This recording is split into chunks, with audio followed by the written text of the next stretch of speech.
look, don't fall for those phony online reviews from companies that pretend to be local. Here at Precision Garage Door, every single review is verified, and we are deeply rooted right here in Southern California.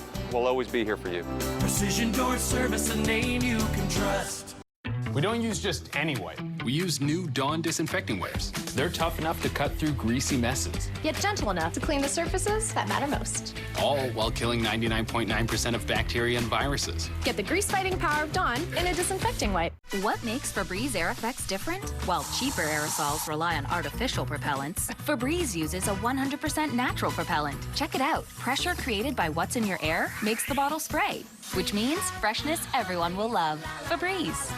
The only station to win Emmys for Best Morning and Evening Newscasts. KTLA 5 News, honored to be LA's very own.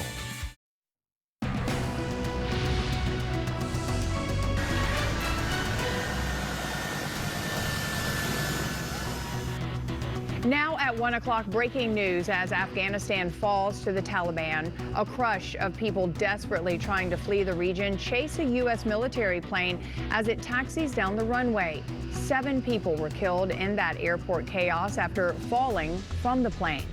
Good afternoon, everyone. This is the KTLA 5 News at 1 o'clock. I'm Lou Parker. And I'm Sandra Mitchell in this afternoon for Glenn Walker.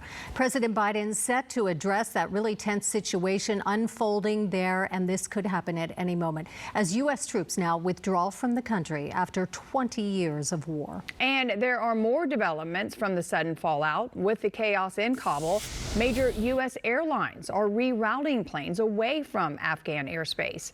Afghanistan's aviation authority says the country's airspace has been released to the military, and they're advising airlines to avoid its air corridor. U.S. forces are reportedly in control over all air traffic at the Kabul airport. So much to get you caught up on this afternoon. KTLA 5's Lauren Lister joining us now. She's got a lot more on this breaking news. Lauren? Yeah, Sandra and Lou, new video from the ground at this hour as we await President Biden. He is set to address the nation for the first time on the swift fall of Afghanistan to the Taliban, following scenes of chaos amid evacuations at the airport there. The developments that have taken place in the last week and the steps we're taking to address the rapidly evolving events. My national security team and I have been closely monitoring the situation on the ground in Afghanistan and moving quickly to execute the plans we had put in place to respond to every constituency, including and contingency, including the rapid collapse we're seeing now. I'll speak more in a moment about the specific steps we're taking, but I want to remind everyone how we got here and what America's interests are in Afghanistan. We went to Afghanistan almost 20 years ago with clear goals. Get those who attacked us on September 11, 2001, and make sure al-Qaeda could not use Afghanistan as a base from which to attack us again. We did that. We severely degraded al-Qaeda in Afghanistan. We never gave up the hunt for Osama bin Laden, and we got him. That was a decade ago. Our mission in Afghanistan was never supposed to have been nation building. It was never supposed to be creating a unified, centralized democracy. Our only vital national interest in Afghanistan remains today what it has always been: preventing a terrorist attack on America's homeland. I've argued for many years that our mission should be narrowly focused on counterterrorism, not counterinsurgency or nation building. That's why I opposed the surge when it was proposed in 2009 when I was vice president.